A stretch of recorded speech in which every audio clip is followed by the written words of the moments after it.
สวัสดีค่ะยินดีต้อนรับเข้าสู่ช่อง The Oracle Tarot นะคะ วันนี้เราจะมาดูกันว่าเวลาคนแต่ละวันเนี่ยเริ่มตกหลุมรักแล้วเขาจะมีสัญญาณยังไงบ้าง บอกเลยว่าถ้าแอบสังเกตดีๆนะคะ คุณอาจจะจับอาการของคนที่คุณกำลังศึกษาดูใจอยู่หรือคนที่คุณกำลังสนใจอยู่ได้นะคะอ่ะมาเริ่มกันที่วันแรกนะคะวันอาทิตย์ คนวันอาทิตย์เนี่ยถ้าเขาตกหลุมรักคุณเขาจะจริงจังขึ้นมาทันทีจากที่ปกติอ่ะเขาจะเป็นคนขี้เล่นเขาจะเริ่มให้ความสนใจคุณเป็นพิเศษดูแลเอาใจใส่แล้วก็จะพยายามทำให้คุณรู้ว่าคุณสำคัญกว่าใครคนวันจันทร์เนี่ยถ้าเวลาตกหลุมรักใครแล้วเนี่ยนะคะเขาจะดูแบบเขินอายเป็นพิเศษจากปกติเขาก็จะเป็นคนน่ารักอ่อนโยนนุ่มนวลมีความขี้อายนิดๆอยู่แล้วนะคะแต่ว่าถ้าตกหลุมรักเนี่ยจะดูแบบเขินเป็นพิเศษดูแบบขี้อายผิดปกติไปเลยอะเวลาคุยจะไม่ค่อยสบตาแล้วก็จะชอบถามถ่ายเรื่องเล็กๆน้อยๆเช่นแบบกินข้าวหรือยังนอนดึกไหมอะไรอย่างเงี้ยมีความห่วงใยใส่ใจเป็นพิเศษ วันอังคารคนวันอังคารเขาจะเป็นคนแบบลุยๆเข้มๆนะคะเป็นแนวแบบนักเลงหน่อยอะไรอย่างเงี้ย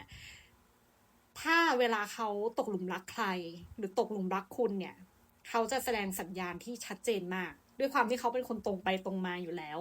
นะเขาก็จะแบบว่าเออเขาก็จะแสดงออกชัดเจนนะว่าเขาชอบคุณแต่อาการของเขาอ่ะมันจะเหมือนแบบเหมือนเด็กที่ตอนเด็กๆเวลาเราชอบใครเราก็จะไปแกล้งคนนั้นคนวันอังคารเป็นแบบนี้เขาจะชอบหยอกชอบแกล้งคุณอารมณ์เหมือนแบบเวลาชอบใครก็ต้องหาเรื่องกวนเพื่อที่จะเรียกร้องความสนใจอะ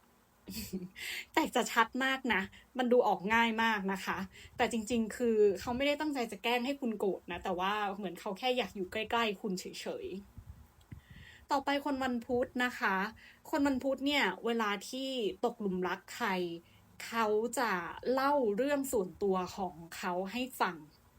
คือปกติคนวันพุธอาจจะไม่ใช่คนที่เปิดใจง่ายๆ เขาอาจจะพูดเก่งคุยเก่งก็จริง แต่ถ้าเป็นเรื่องส่วนตัวเนี่ยเขาจะไม่ค่อยแชร์ เขาจะไม่บอกเล่าความลับหรือเรื่องส่วนตัวให้ใครฟัง แต่ถ้าเกิดเขาตกหลุมรักคุณ เขาจะเริ่มเล่าความฝันหรือเรื่องในอนาคตอะไรอย่างเงี้ยว่าแบบเขาคิดอะไรเขาอยากทำอะไร เริ่มพูดเรื่องลับๆเรื่องส่วนตัวแชร์เรื่องส่วนตัวให้คุณฟังเพื่อที่จะให้คุณเนี่ยเข้าไปอยู่ในโลกของเขามากขึ้น คนวันพฤหัสคนที่เกิดวันพฤหัสเนี่ยเวลาที่เขารักใครอ่ะเขาจะมีความแบบอยากสอนอยากแนะนำอยากปกป้องอาจจะทำตัวเหมือนเป็นครูเป็นอาจารย์อะไรอย่างนี้นะเขาจะชอบสอนชอบแนะชอบบอกว่าทำอย่างนู้นทำอย่างนี้ดีอะไรอย่างเงี้ยแนะนำไปหมดทุกเรื่องนะคะให้สังเกตว่าถ้าอยู่ๆเนี่ยเขาชอบยื่นมือเข้ามาช่วยยื่นมือเข้ามาให้คำแนะนำให้คำปรึกษา อะไรต่างๆให้คุณเนี่ยนั่นแหละ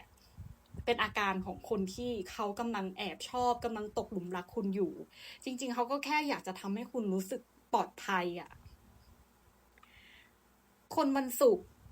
เวลาที่คนวันศุกร์ตกหลุมรักนะวันนี้